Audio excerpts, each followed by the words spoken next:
കുമ്പളങ്ങ കോഴി, നാടൻ കോഴിക്കറി ചോറിൻ്റെ കൂടെയും വെള്ളയപ്പത്തിൻ്റെ കൂടെയും പുട്ടിൻ്റെ കൂടെയും ചപ്പാത്തിയുടെ കൂടെയും എല്ലാത്തിൻ്റെ കൂടെയും കഴിക്കാവുന്ന ഒരു നാടൻ കുമ്പളങ്ങി കോഴി വെള്ളക്കറി. Hello guys, welcome back to my YouTube channel. അപ്പം നിങ്ങൾ കണ്ടതുപോലെ തന്നെ അമ്മയുടെ സ്പെഷ്യൽ കോഴി കുമ്പളങ്ങ കറിയാണിന്ന്. അത് ഭയങ്കര ടേസ്റ്റാണ് കേട്ടോ. അത് ടേസ്റ്റ് എന്ന് വെച്ച് കഴിഞ്ഞാൽ ഞാൻ ഇതുവരെ അങ്ങനെ കോഴി കുമ്പളങ്ങ ഒന്നും അങ്ങനെ ഒന്നും കഴിച്ചിട്ടുണ്ടായിരുന്നില്ലേ. ഞങ്ങളുടെ കണ്ണൂർ നാട്ടിൽ ഇങ്ങനത്തെ ഒരു വെപ്പില്ല. തൃശ്ശൂർ വന്നപ്പോഴാണ് ഈ ഒരു ടൈപ്പ് വെപ്പൊക്കെ ഞാൻ കാണുന്നത്. സാധാരണ നമ്മൾ കുമ്പളങ്ങയ്ക്ക് ഇടുന്നത് കുമ്പളങ്ങ മോരൊഴിച്ച് കറി വയ്ക്കാനും അല്ലെങ്കിൽ വേറെ എന്തെങ്കിലും കറി വയ്ക്കാനൊക്കെ അല്ലേ. ഇവിടെ വന്നപ്പോഴാണ് ഇങ്ങനത്തെ ഒരു ടൈപ്പ് കറിയൊക്കെ കണ്ടത്. ഇതിനകത്ത് തന്നെ എനിക്ക് ഉരുളൻകിഴങ്ങൊക്കെ ഇട്ടിട്ട് വെറൈറ്റി കറികളുണ്ട് കേട്ടോ. അപ്പം നമുക്ക് വീഡിയോയിലേക്ക് കിടന്നാൽ അതിനു മുമ്പ് എന്നെ ഒന്ന് സപ്പോർട്ട് ചെയ്യാൻ വേണ്ടിയിട്ട് ആ സബ്സ്ക്രൈബ് ബട്ടൺ ഒന്ന് അമർത്താൻ മറക്കരുതേ. അപ്പോൾ നമ്മൾ 2.5 കിലോ കോഴിയാണ് കറി വയ്ക്കാൻ പോകുന്നത്. അതിന് വേണ്ടിയിട്ട് ഇവിടെ 3 ടീസ്പൂൺ മല്ലിപ്പൊടി എടുത്തിട്ടുണ്ട്. അതുപോലെ തന്നെ 1 ടീസ്പൂൺ മഞ്ഞൾപ്പൊടി, ദെൻ 1 ടീസ്പൂൺ മുളക് പൊടി. ഓക്കെ, ഇതെല്ലാം നമ്മൾ വെളിച്ചെണ്ണയിലൊന്ന് ചൂടാക്കി എടുക്കണം. അതിനകത്തേക്ക് നമ്മളൊരു പാത്രം എടുക്കുക. അതിനകത്തേക്ക് കുറച്ച് വെളിച്ചെണ്ണ ഒഴിച്ച് കൊടുത്ത് അതിനകത്തേക്ക് നമ്മൾ നേരത്തെ അരിഞ്ഞു വെച്ചിരിക്കുന്ന കുറച്ച് ഇഞ്ചി, കുറച്ച് പച്ചമുളക്, കുറച്ച് വെളുത്തുള്ളിയൊക്കെ ചേർത്ത്, അതുപോലെ തന്നെ കുറച്ച് സവോള, ദെൻ നമ്മൾ നേരത്തെ മൂപ്പിച്ച് വെച്ചിരിക്കുന്ന പൊടികൾ, അതുപോലെ തന്നെ കുറച്ച് തക്കാളി, ഒരു തുണ്ട് തക്കാളി, 1.5 ടീസ്പൂൺ ഉപ്പ്, ഇവയെല്ലാം ചേർത്ത് നന്നായിട്ട് കുഴച്ചെടുക്കണം. അതിനകത്തേക്കാണ് നമ്മൾ നേരത്തെ കഴുകി വൃത്തിയാക്കി വെച്ചിരിക്കുന്ന ഇറച്ചി ഇടാൻ പോകുന്നത്.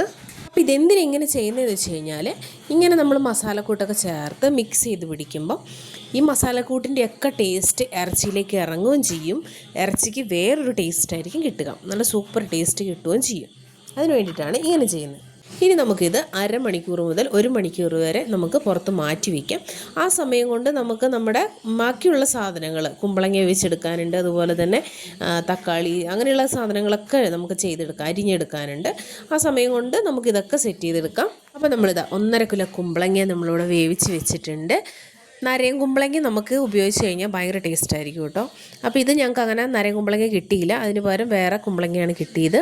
അപ്പോൾ മഞ്ഞൾപ്പൊടി ഇട്ടിട്ട് വേവിച്ചെടുത്തു. എന്നിട്ട് അരിപ്പ കൊട്ടയിൽ ഇതൊന്ന് അരിച്ചെടുക്കുകയും വേണം, അല്ലെങ്കിൽ ആ വെള്ളം ഒരു മധുര ടേസ്റ്റ് വരും കേട്ടോ. ഇനി ഒരു ഉരുളി ചൂടാക്കിയതിന് ശേഷം അതിനകത്തേക്ക് കുറച്ച് വെളിച്ചെണ്ണ ഒഴിച്ചു കൊടുക്കുക. അതൊരു 1-2 ടീസ്പൂൺ വെളിച്ചെണ്ണ മതി. നമ്മൾ അതിനകത്തേക്ക് നേരത്തെ അരിഞ്ഞു വെച്ചിരിക്കുന്ന 4 സവോള അരിഞ്ഞത് ഇട്ട് കൊടുക്കുക, ചെറുതായിട്ട് അരിഞ്ഞത് ഇട്ട് കൊടുക്കുക. അതൊന്നൊന്ന് മൂത്ത് വന്നതിന് ശേഷം നമ്മൾ ചെറുതായിട്ട് കുനൂനാന്നരിഞ്ഞ ഇഞ്ചി കഷ്ണം ഇട്ട് കൊടുക്കുക. 1 മിനിറ്റ് അതൊന്ന് വഴറ്റിയതിന് ശേഷം വെളുത്തുള്ളി ചെറുതായിട്ട് അരിഞ്ഞതിട്ടിട്ട് വഴറ്റി കൊടുക്കുക. അതും ഒന്ന് മൂത്ത് വരുമ്പോഴാണ് നമ്മൾ പച്ചമുളക് ഇട്ട് കൊടുക്കുന്നത്. പച്ചമുളക് ഏകദേശം ഒരു 5 പച്ചമുളകൊക്കെ എടുത്തിട്ടുണ്ട്. അത് എരിവുള്ളത് നോക്കിയിട്ട് നിങ്ങൾ അതിനനുസരിച്ച് അഡ്ജസ്റ്റ് ചെയ്യണം. ഇനി വേണമെങ്കിൽ നമുക്ക് ഇതിനകത്തേക്ക് കുറച്ച് വെളിച്ചെണ്ണ ഇടയ്ക്കൊന്ന് ഒഴിച്ചു കൊടുക്കാം. അത് ഒറ്റയടിക്ക് ഒത്തിരി വെളിച്ചെണ്ണ ഒഴിച്ചു കൊടുക്കണ്ട, കുറച്ചായിട്ട് ഒഴിച്ചു കൊടുത്താൽ മതി.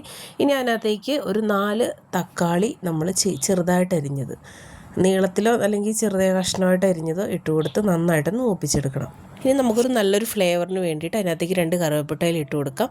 അതിന് ശേഷം ഇതെല്ലാം ഒന്ന് നന്നായിട്ട് മൂത്ത് വന്നതിന് ശേഷം നമ്മൾ നേരത്തെ എടുത്ത് വെച്ചിരിക്കുന്ന മസാലക്കൂട്ടൊക്കെ പുരട്ടി വെച്ചിരിക്കുന്ന ചിക്കൻ ഇതുപോലെ ഇട്ട് കൊടുക്കുക. ഇനി ഇവയെല്ലാം ചേർത്ത് നന്നായിട്ട് ഇളക്കി യോജിപ്പിക്കുക. ഈ സമയത്ത് നമ്മുടെ തക്കാളിയുടെ പുളിരുചിയും അതുപോലെ തന്നെ മസാലയും ഒക്കെ പിടിക്കുന്ന സമയമാണ്. തക്കാളി സവോളയും നമ്മൾ വെച്ചിരിക്കുന്ന എല്ലാം നന്നായിട്ട് അടച്ച് വെച്ച് വേവിക്കുക. അപ്പോൾ ഇതൊന്ന് വെന്ത് വന്നതിന് ശേഷം നമ്മൾ അതിനകത്തേക്ക് കുറച്ച് മല്ലിച്ചപ്പ് ഇട്ട് കൊടുക്കുക. അതിനുശേഷം നമുക്ക് വീണ്ടും അത് അടച്ചു വെച്ച് വേവിക്കണം. എന്നാൽ മാത്രമേ ചിക്കൻ്റെ വെള്ളവും കാര്യങ്ങളൊക്കെ ഇറങ്ങുള്ളൂ കേട്ടോ. അപ്പോൾ അങ്ങനെയൊക്കെ നമ്മൾ അടച്ചു വെച്ച് വേവിക്കുമ്പോൾ ഇതുപോലെ നല്ല സൂപ്പർ ടേസ്റ്റി ആയിട്ടിരിക്കും. ചിക്കൻ്റെ വെള്ളം ഇറങ്ങി ചിക്കൻ ഏകദേശം ഒരു 90% ഒക്കെ വെന്തിട്ടുണ്ട്.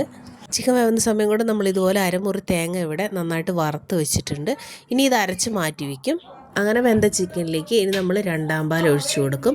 ഈ 2ാം പാലിൽ കിടന്നിട്ടൊന്ന് കുറുകി വേവണം, നന്നായിട്ടൊന്ന് വറ്റണം കേട്ടോ. ഈ 2ാം പാലിൽ കിടന്നിട്ട് ഈ ചിക്കൻ ഏകദേശം ഞാൻ പറഞ്ഞു 90% വേവായിട്ടുണ്ട്. അപ്പോൾ ഈ പാലിൽ കിടന്നിട്ട് ഒന്നും കൂടെ ഒന്ന് വറ്റണം. അത് ഏകദേശം 2ാം പാല് വറ്റി വരുമ്പോൾ നമ്മളിതുപോലെ 1.5 കിലോ കുമ്പളങ്ങ കേട്ടോ. ഇത് വെള്ളമൊന്നുമില്ല, പ്ലെയിനായിട്ട് നമ്മൾ വെറുതെ വേവിച്ചെടുക്കുകയാണ്. മഞ്ഞൾപ്പൊടി ഉപ്പിട്ട് മാത്രം വേവിച്ചത് ഇതിനകത്തേക്ക് ഇട്ട് കൊടുക്കുക. ഇനി അതൊന്ന് വറ്റുന്ന സമയത്ത് നമ്മൾ 1ാം പാലിലേക്ക് നമ്മൾ നേരത്തെ വെച്ചിരിക്കുന്ന വെറുതെ അരച്ച് വെച്ചിരിക്കുന്ന തേങ്ങ അത് നമ്മൾ ഇതിനകത്തേക്ക് ഒന്നാം പാലിനകത്തേക്ക് രണ്ടും കൂടെ മിക്സ് ചെയ്തിട്ടാണ് നമ്മളിനി ചിക്കനിലേക്ക് ഇത് ഒഴിക്കാൻ പോകുന്നത്. ഇനി ഇതിനകത്ത് കിടന്ന് വേവണം. നിങ്ങളൊരു കാര്യം ശ്രദ്ധിച്ചാൽ മനസ്സിലാവും, ഇതിനകത്ത് നമ്മളൊരു തുള്ളി പോലും വെള്ളം ഒഴിക്കുന്നില്ല. കുമ്പളങ്ങ അതുപോലെ തന്നെ തേങ്ങാപ്പാൽ മാത്രമാണ് ഇത് വേവിച്ചെടുക്കുന്നത്. അപ്പോൾ നമ്മുടെ കറി ഏകദേശം റെഡി ആയിട്ടുണ്ട്. ഇതെല്ലാം നന്നായിട്ട് തിളച്ച് അതിനുശേഷം നമ്മൾ ഇതിനകത്തേക്ക് കുറച്ച് മല്ലിച്ചപ്പൊടി ഇട്ട് കൊടുത്താൽ നമ്മുടെ കറി റെഡി ആയിട്ടുണ്ട്. അപ്പോൾ നിങ്ങൾക്ക് അമ്മയുടെ സ്പെഷ്യൽ കോഴി കുമ്പളങ്ങ കറി ഇഷ്ടമായെങ്കിൽ എൻ്റെ വീഡിയോ ഒന്ന് സബ്സ്ക്രൈബ് ചെയ്യണം, ലൈക്ക് ചെയ്യണം, ഷെയർ ചെയ്യണം, സപ്പോർട്ട് ചെയ്യുക.